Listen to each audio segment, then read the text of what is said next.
I'm Stephanie, a 30-year-old marketing consultant who has just taken the leap to launch my own business. Growing up in a wealthy Boston household came with heavy expectations and unyielding traditions. This past year tested me more than ever. I walked away from my father's investment firm to build something of my own. When I arrived at my parents' grand Beacon Hill home, I held a homemade pecan pie close to my chest like a peace offering. But my parents stood in the doorway, faces hard, their presence a wall I couldn't pass. "You are not invited," my father said, his tone clipped and final. Through the narrow gap, I caught a glimpse of my sister Audrey, seated comfortably with Uncle William and even my best friend Jennifer, laughter spilling from the dining table. That single moment, one phone call that day, would change everything. The brownstone itself was a perfect metaphor for my family, stately, immaculate, and intimidating. My father, Harold Matthews, had built Matthews Investment Group from the ground up 35 years ago, cementing his name among Boston's most respected financiers. In our house, success wasn't optional, it was the family creed. My mother, Elaine, lived to preserve that prestige. She sat on charity boards, hosted dinners that looked like magazine spreads, and never missed a chance to correct our posture, tone, or wardrobe. A Matthews never shows weakness. She would remind us whenever emotion threatened to surface. My sister Audrey became the embodiment of that creed.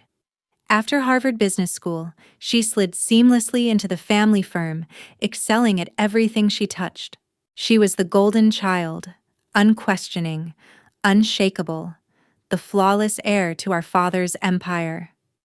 I, however, charted a different course.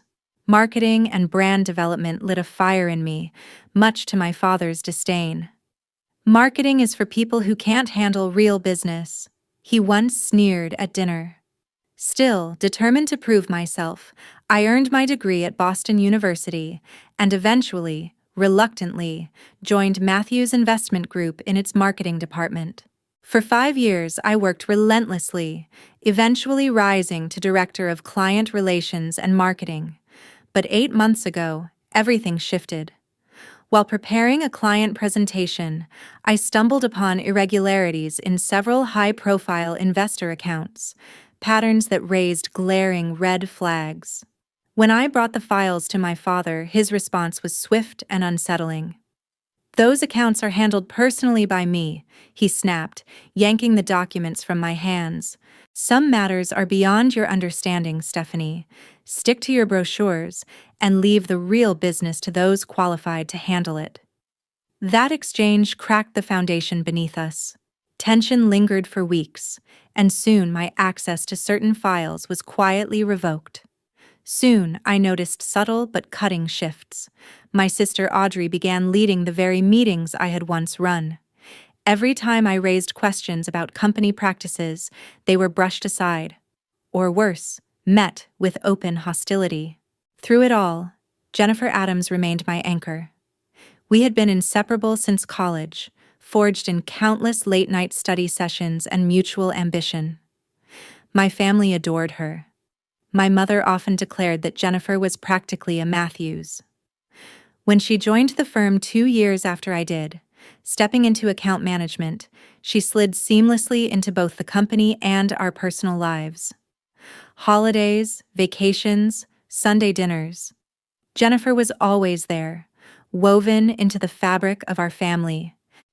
Uncle William, my father's younger brother and the firm's legal counsel, had long been the lone voice of support. He valued independent thinking and often came to my defense. "The company needs fresh perspectives," he would argue. "Stephanie brings valuable insights." But in recent months, even he grew distant. His encouragement faded, his tone cooled, and the warmth I had once relied on began to vanish. The breaking point arrived with Berkshire Development. Securing that client, one my father had courted unsuccessfully for years, should have been a triumph. Instead, it ignited suspicion. "How exactly did you convince Thomas Berkshire to sign with us?" my father demanded, eyes narrowing. What did you promise him? I created a comprehensive marketing strategy tailored to his specific needs, I replied, stunned by the accusation. I did my job. Your job, he shot back, is to support this family's interests, not build your personal portfolio. 2 weeks later, I resigned from Matthews Investment Group. I took with me the only thing that was truly mine, my hard-earned client relationships, and set out to build my own business. The fallout was immediate and merciless. My mother refused to answer my calls. Audrey sent a blistering email accusing me of betrayal. My father threatened legal action for client poaching but retreated once his attorneys warned him off. Only my cousin Emma kept the lines of communication open. Over quiet coffee meetings, she offered me glimpses of the world I had left behind.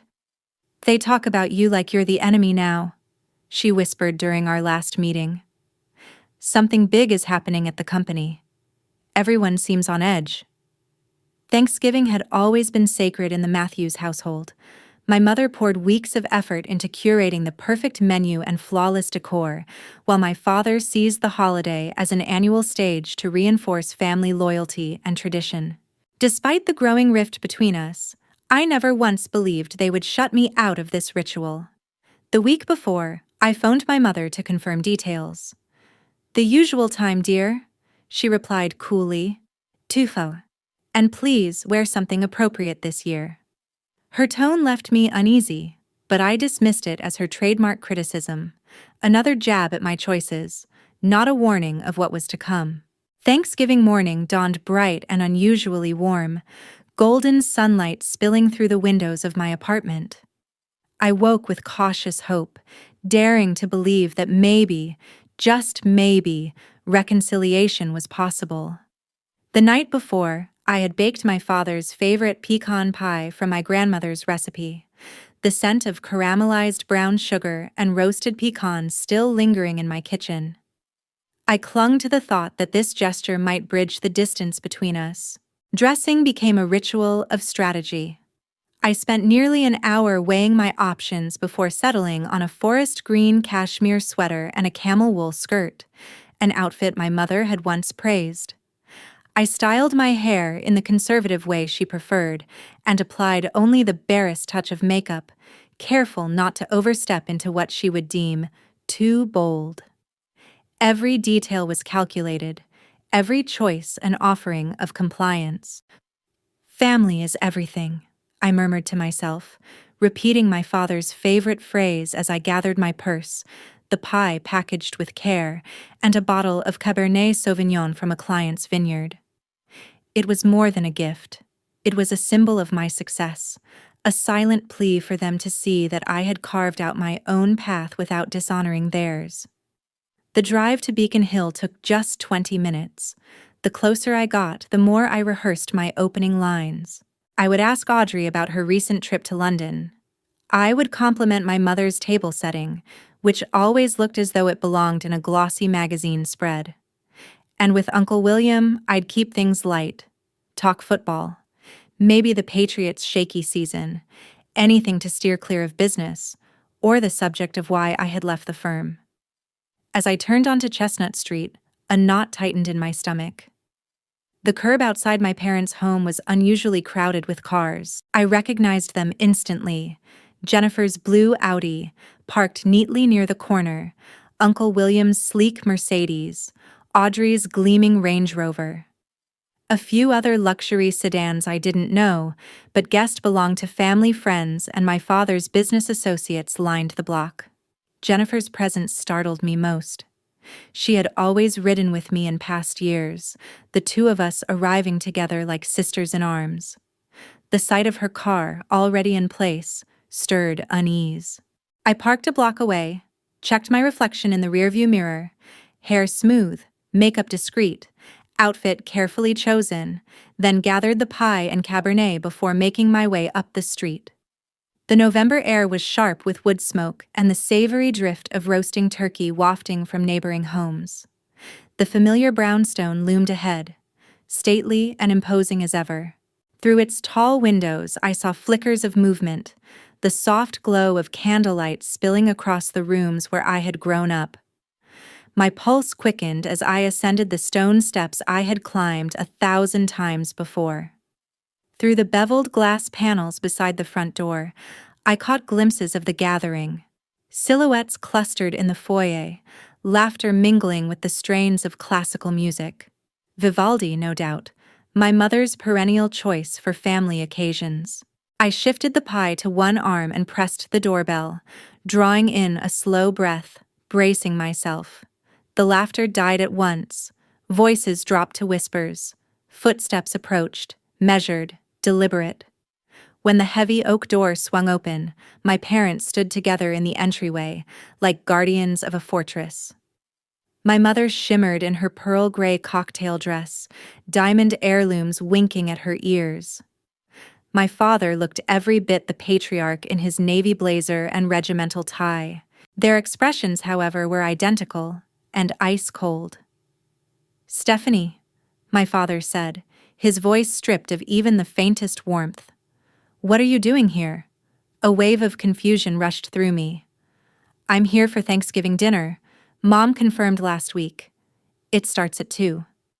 My mother's hand, flawless with its pale manicure, gripped the doorframe as though she needed its support. Her voice was cool, deliberate. "There's been a misunderstanding. You are not invited this year." The words struck like a physical blow, knocking the breath from my chest. Through the narrow space between them, I glimpsed the dining room beyond. The family china and crystal gleamed under candlelight, arranged around a lavish centerpiece of autumn blooms and gourds, my mother's annual creation. Familiar faces surrounded the table. Audrey, impeccable in a burgundy dress, Uncle William, swirling a glass of scotch, and, most jarring of all, Jennifer, my best friend, seated casually in the chair that had always been mine. The room had fallen silent. Every eye was fixed on me at the doorway. Some faces flickered with discomfort, others with thinly veiled curiosity. But on Audrey's lips, and in Jennifer's quickly averted gaze, I thought I saw something sharper, something unsettlingly like satisfaction. "But I brought pie," I heard myself stammer, the words sounding absurd even as they escaped. "Dad's favorite." "That won't be necessary," my father said flatly, his posture unyielding. He made no move to reach for the pie. "We have dessert arranged. I think it would be best if you left now." I stood frozen on the threshold, the pecan pie growing unbearably heavy in my arms as the truth sank in. This wasn't a misunderstanding. It wasn't a spur-of-the-moment decision. It was orchestrated, deliberate. They had excluded me, chosen everyone else, and even given my seat at the table to Jennifer. "Can I ask why?" I managed, my voice straining against the tremor building in my chest. "I think you know why," my mother murmured, her tone almost tender but laced with condemnation. "Your choices have consequences, Stephanie." Without another word, my father began to close the door. "Goodbye, Stephanie. Drive safely."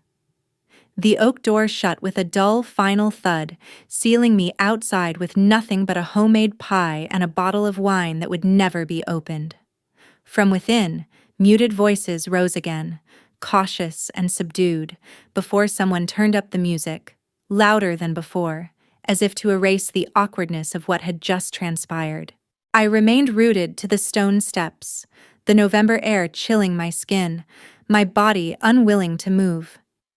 When at last I did, it was pride that lifted my shoulders and straightened my spine. I would not give them the satisfaction of seeing me crumble. The walk back to my car stretched endlessly, every step heavy, every breath a battle against the tears burning at the corners of my eyes. I balanced the pie carefully as though it still mattered, though I knew it no longer had any place in the family it was meant to feed. Inside the car, I set it gently on the passenger seat, then clutched the steering wheel and stared back at the house that had once been my world. Through the wide bay window, I could see the dining room aglow with candlelight, my family, and the friends who had become strangers, gathering at the table.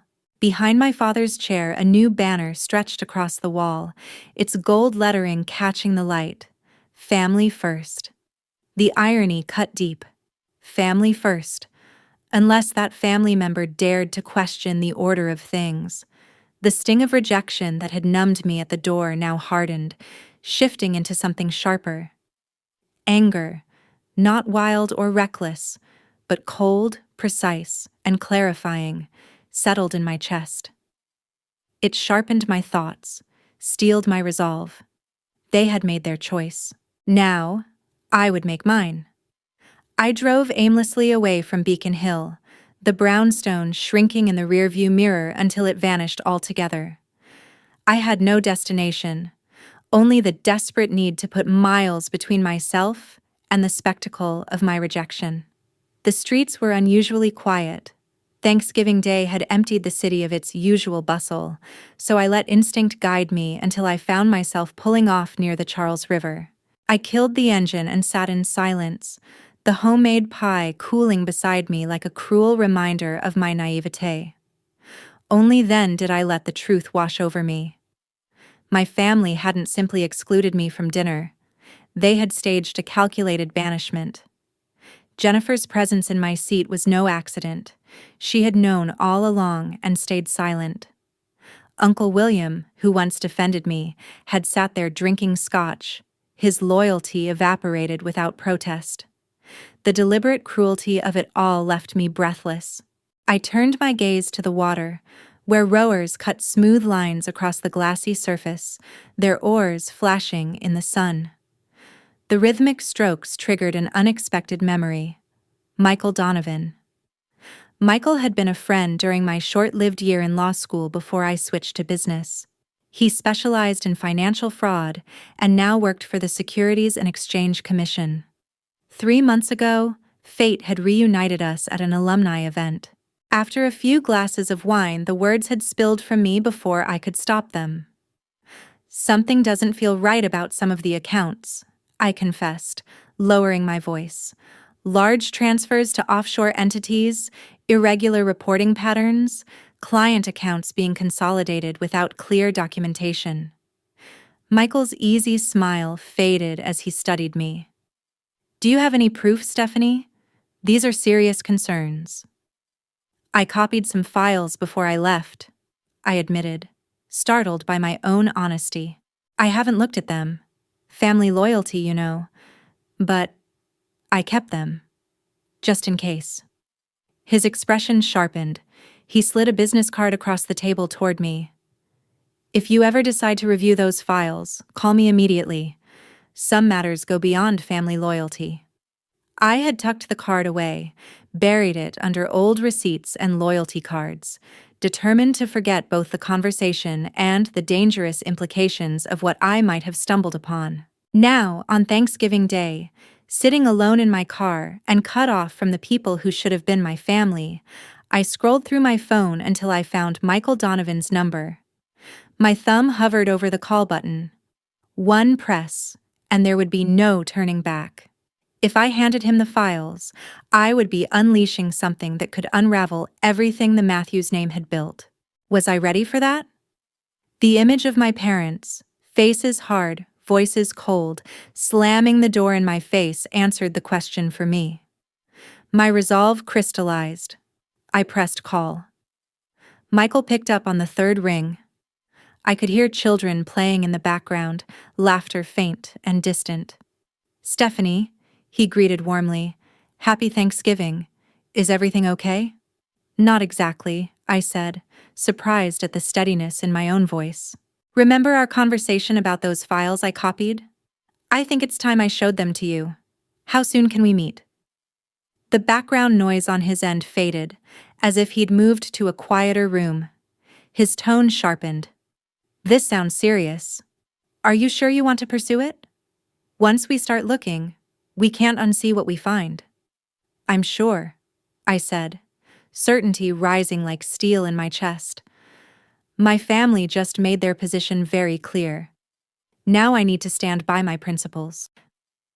I can meet you tomorrow morning, he replied, 8 o'clock. My office. Bring everything you have. I'll be there, I promised, and ended the call. The drive back to Cambridge stretched longer than usual as I wove through familiar streets.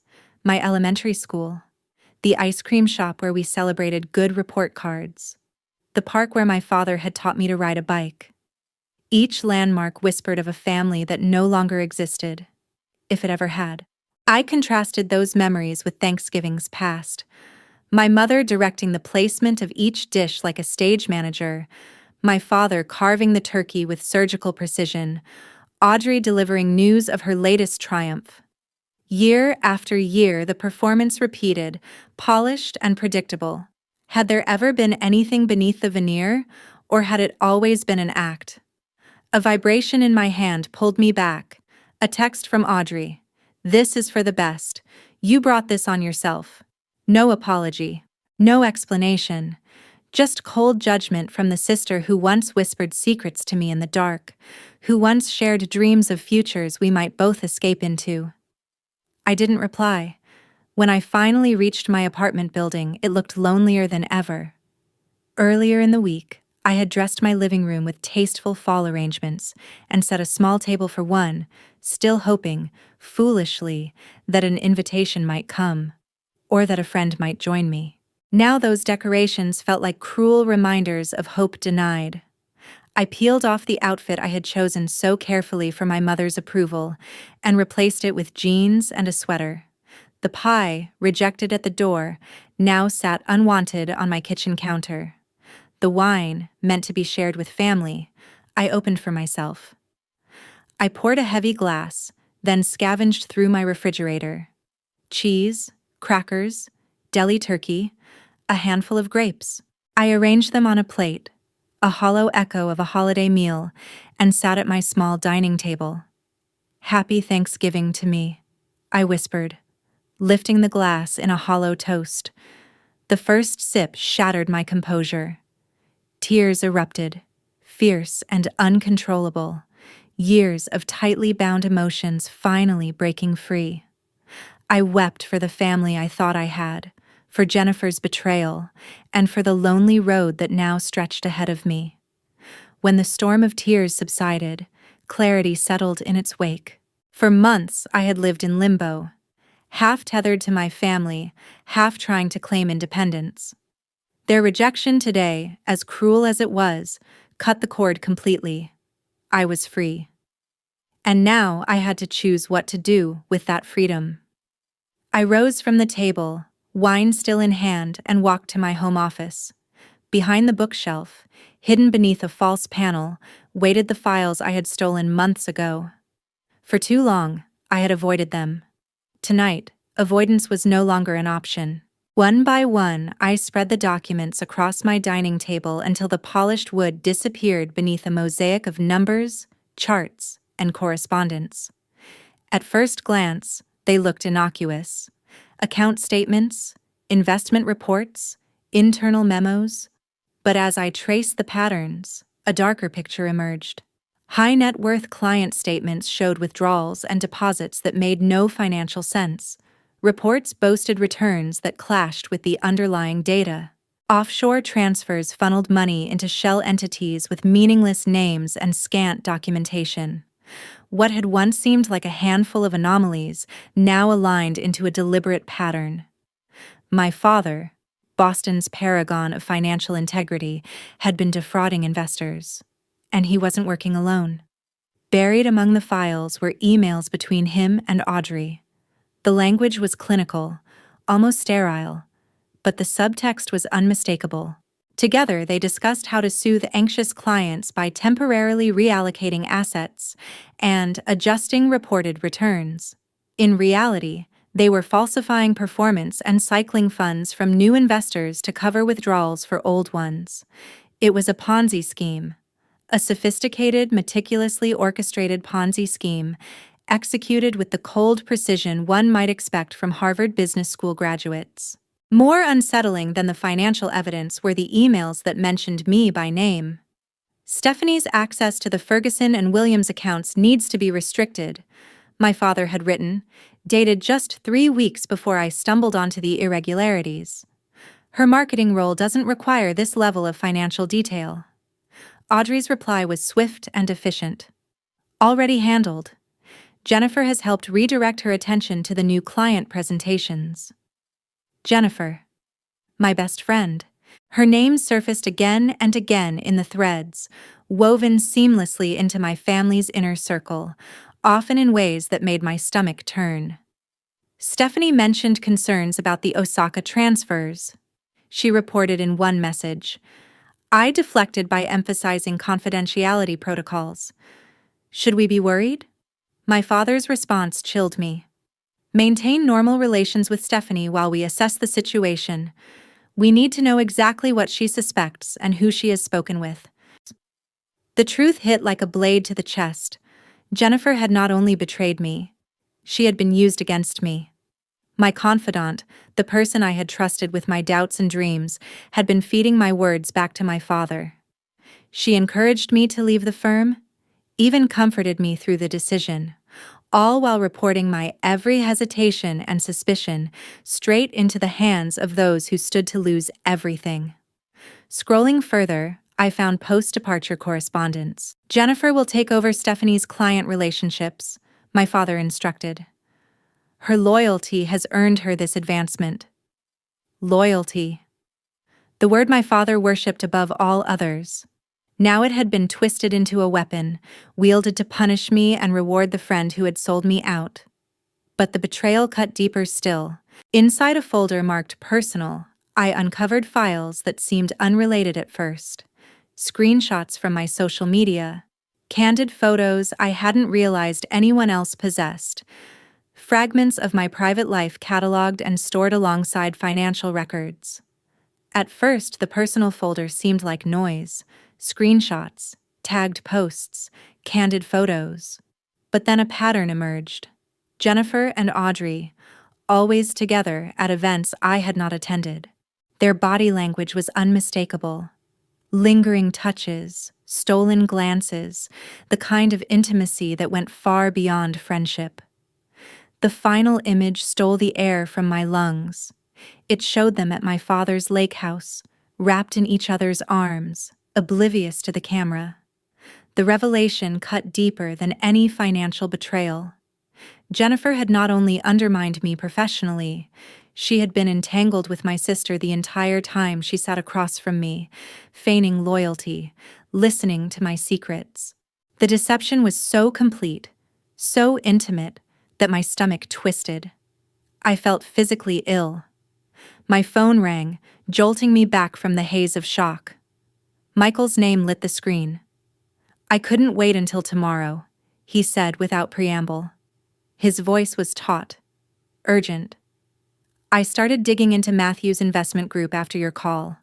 Stephanie, there are serious red flags with some of their offshore accounts. The patterns point to systematic fraud going back at least 5 years. I know, I whispered, my voice hollow. I'm staring at the evidence right now. But there's more. Yesterday, the firm held an emergency board meeting. Do you know what that might have been about? I heard rapid keystrokes on his end, the soft hum of data being pulled together. Then his tone sharpened. Yes, there it is. Yesterday, your father transferred significant ownership stakes in the company to your sister and to someone named Jennifer Adams. Does that name mean anything to you? A bitter laugh escaped me. She's my former best friend, and apparently far more valuable to my family than I ever was. Michael hesitated, then pressed on. There's something else. I traced activity in a trust fund registered to you. Substantial withdrawals. The authorizations required dual signatures. Ice slid through my veins. My trust fund? The one my grandparents established? That money is locked until I turn 35. They can't touch it without my consent. Someone did, Michael said grimly. This looks like fraud, or outright identity theft. Stephanie, I need to ask you plainly, are you ready to formally submit what you've found? Once you hand this over to the SEC, there's no going back. It will trigger an investigation that will almost certainly bring charges against your family members." Michael's question lingered in the silence, pressing down on me.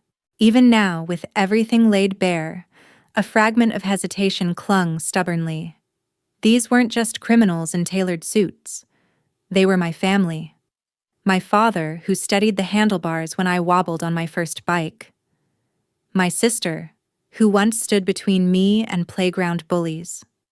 My mother, who stroked my hair through fevered nights. But those same people had stood at the threshold today and declared me unwelcome. They had siphoned from my trust fund, plotted behind my back, and turned my closest friend into a spy. "Yes," I said at last, the word heavy but certain. "I'll submit everything formally, but first, I'm making copies, digital backups of every document." "Good," Michael replied. His tone was steady, but beneath it I caught urgency. "Secure everything. Once they sense movement against them, evidence like this has a way of disappearing." For the next hour, I immersed myself in the meticulous rhythm of scanning and cataloging. Each file became a piece of a puzzle I refused to let them destroy.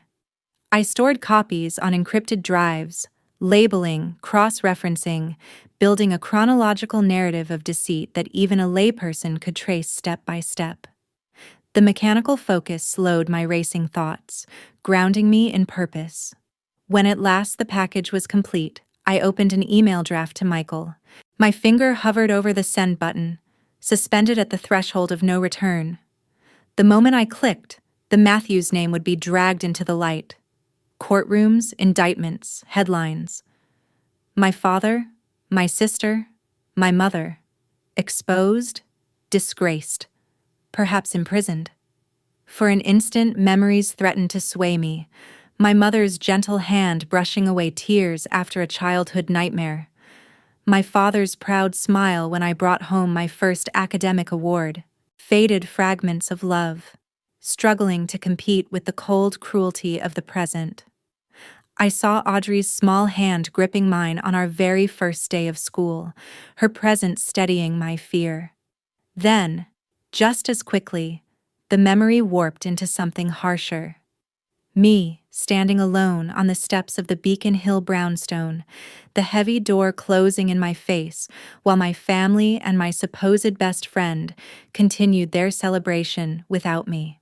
I thought of the deliberate betrayals, the way they had undermined me at every turn, twisting loyalty into a weapon, exploiting my trust.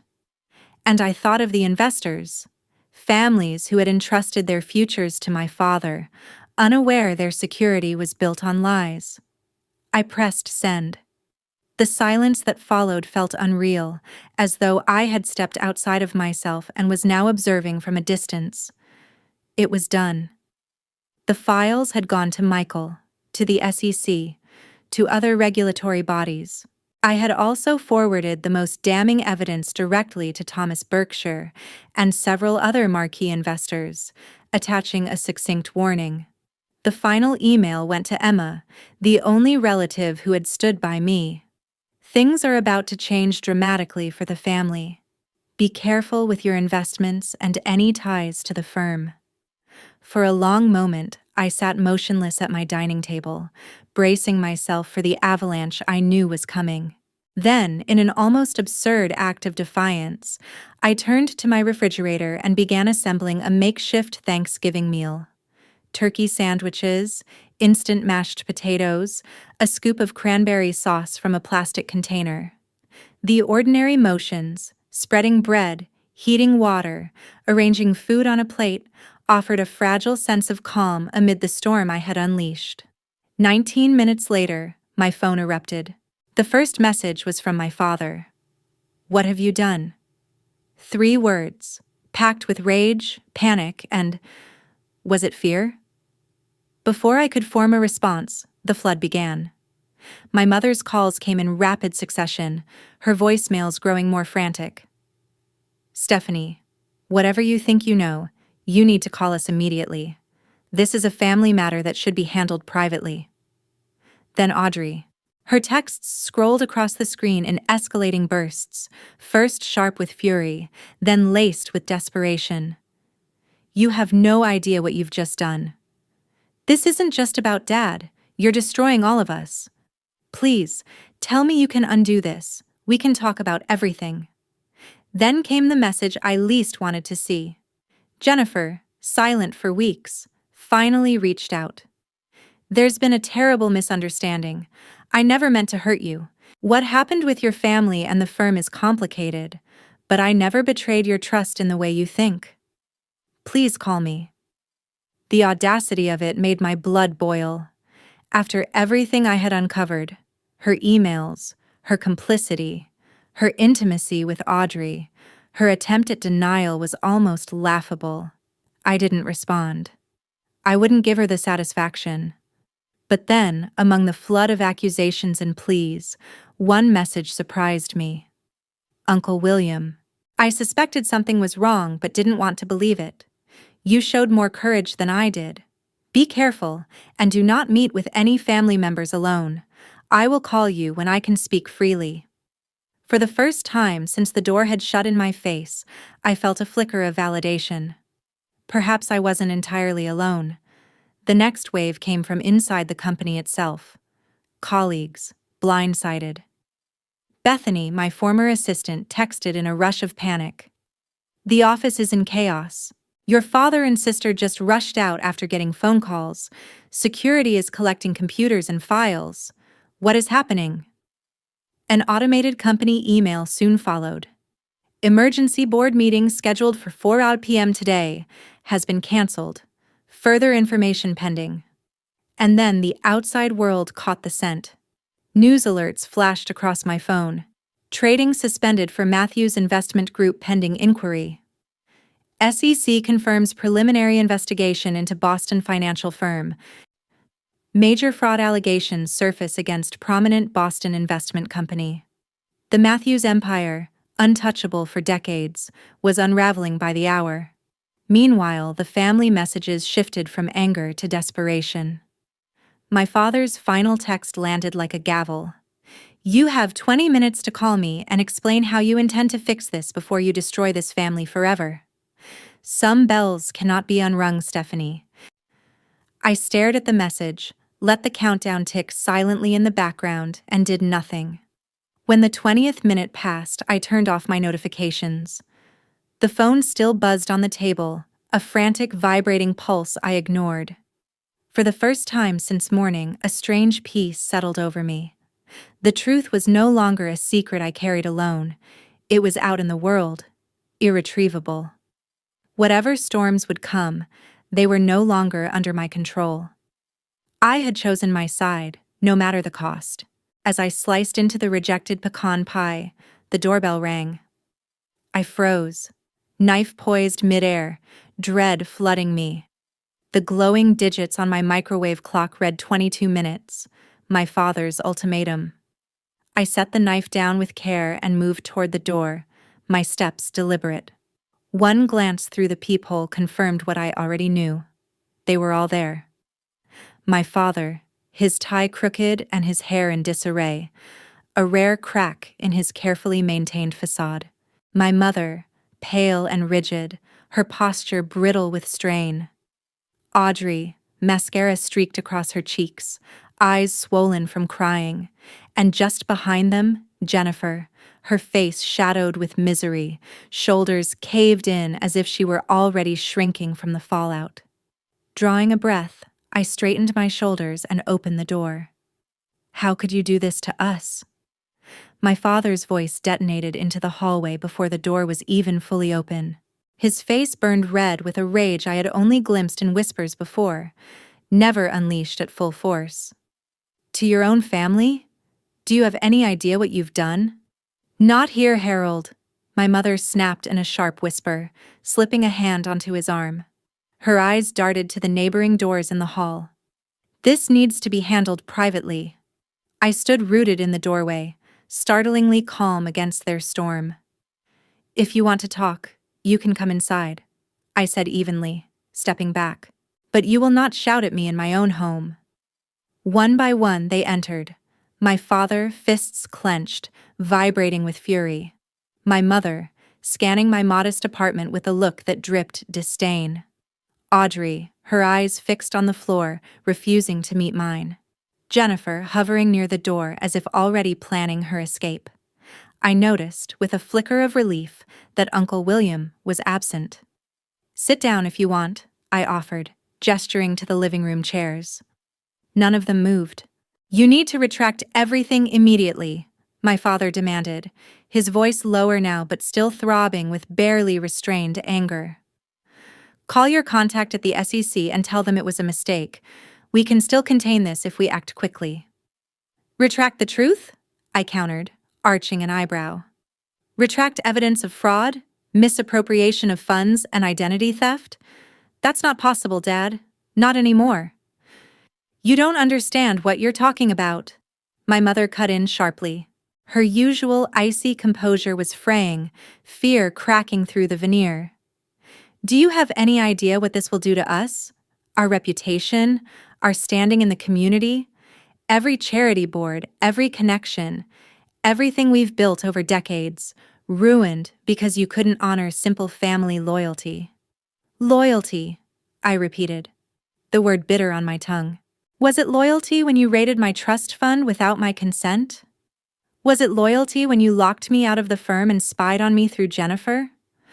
Was it loyalty when you closed the door on me this afternoon and told me I wasn't welcome at my own family's Thanksgiving?"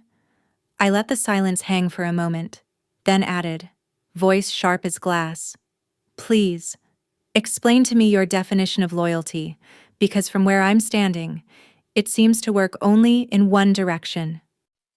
Audrey was the first to crack. Her voice trembled as she lowered herself onto my couch without invitation. "You don't understand the pressure," she said, twisting her hands together. "Dad needed certain returns to keep our biggest clients happy. When the market collapsed in 2019, we had no choice but to adjust.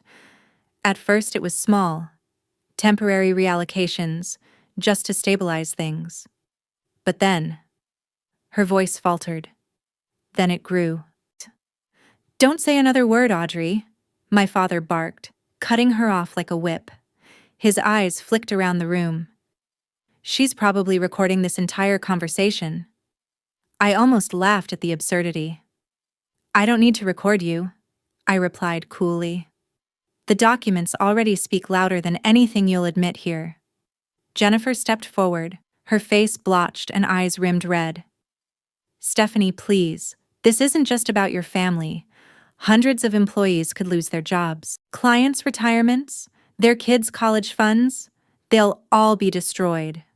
Isn't there a way to resolve this without burning everything to the ground?" Her words lit a fire in me. "You don't get to lecture me," I snapped, my voice like ice. "You spied on me, Jennifer. Every doubt I confided, every question I asked, you delivered it straight to them. And all the while you were sleeping with my sister. Tell me, did you enjoy making me the fool?" Her face crumpled, tears spilling freely now. "It wasn't like that. Not at first.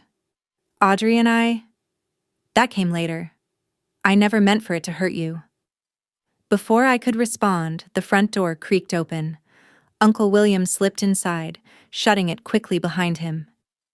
He gave me a brief, almost apologetic nod before turning sharply to my father.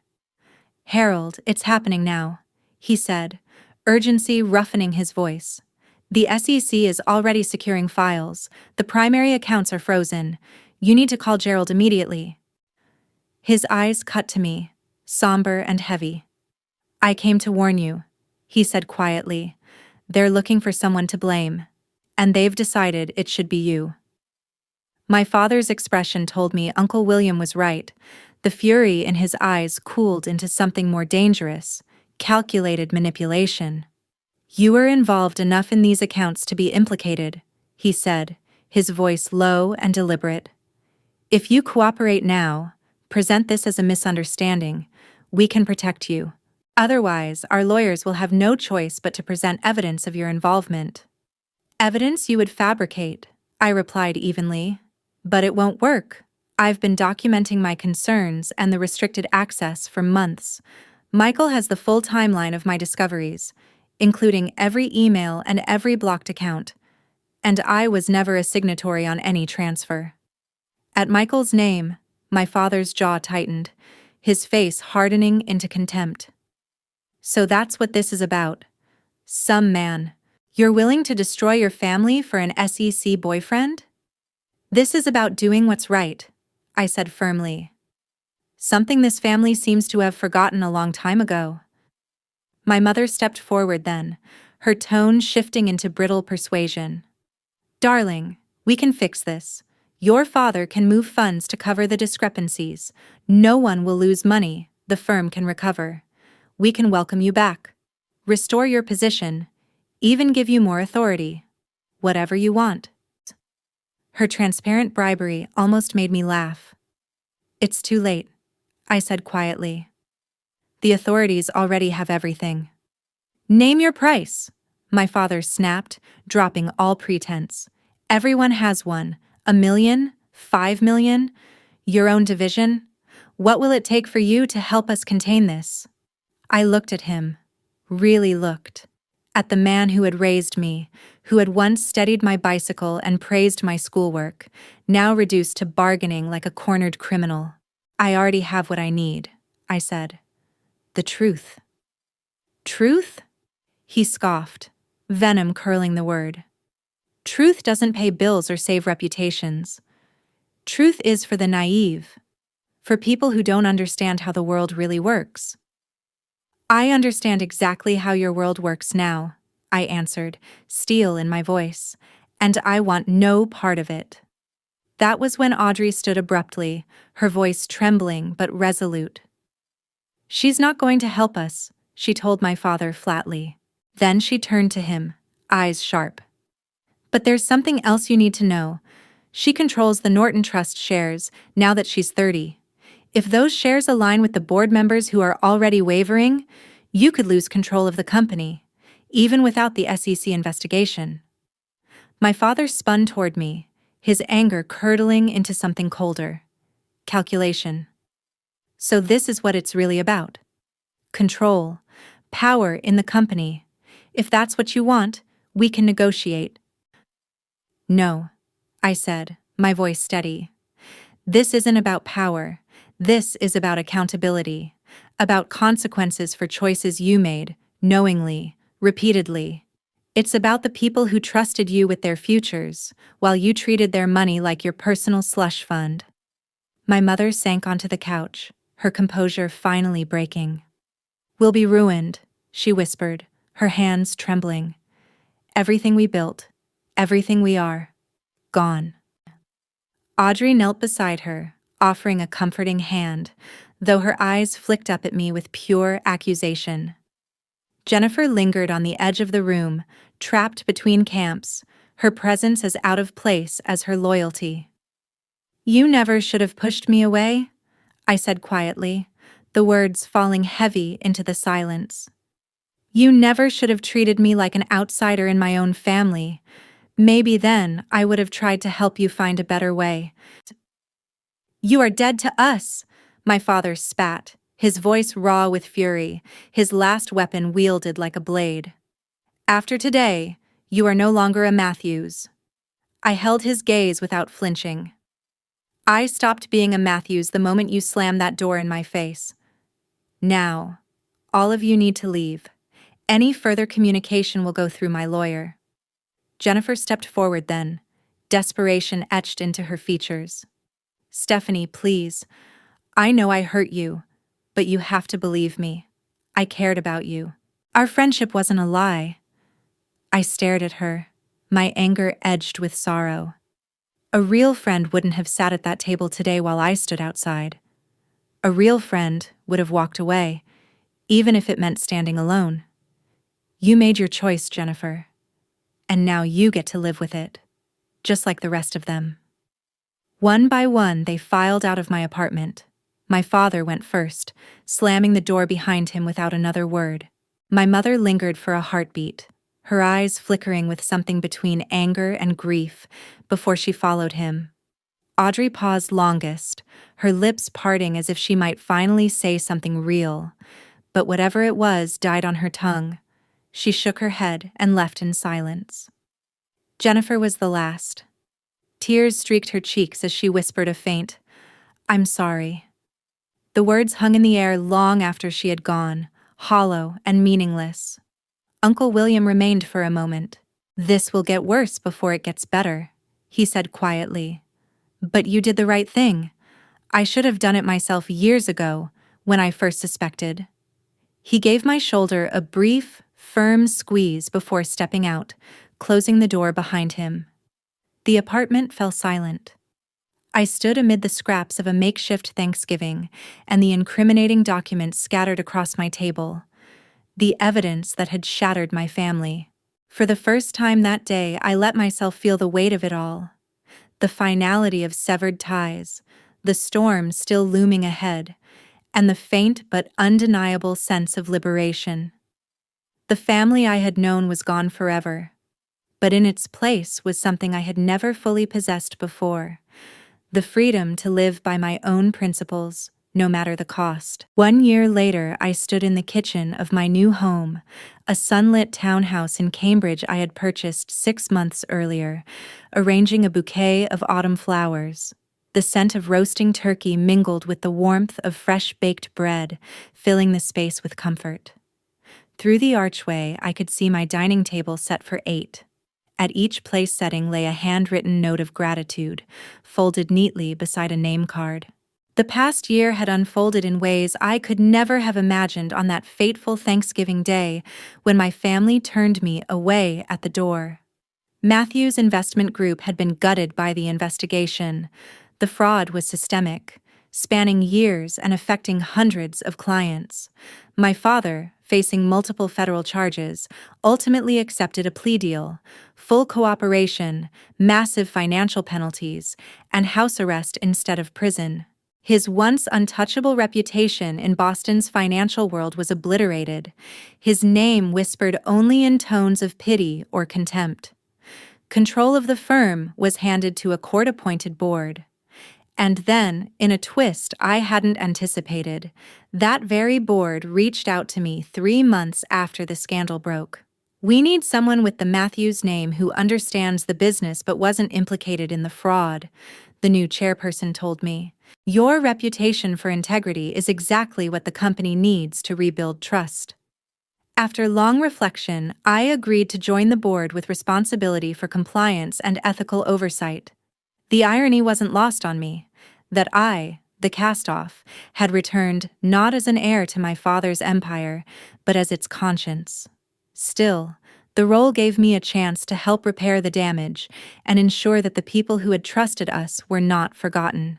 My family ties, fractured beyond recognition, began to take on new and complicated forms. My mother never forgave me. Her fury at the public disgrace eclipsed any maternal instinct she might once have felt. With her social world in tatters, she withdrew to the lake house in New Hampshire, avoiding Boston entirely. I heard of her occasionally through acquaintances, but rarely from her directly. Audrey, to my surprise, reached out 6 months after that night in my apartment.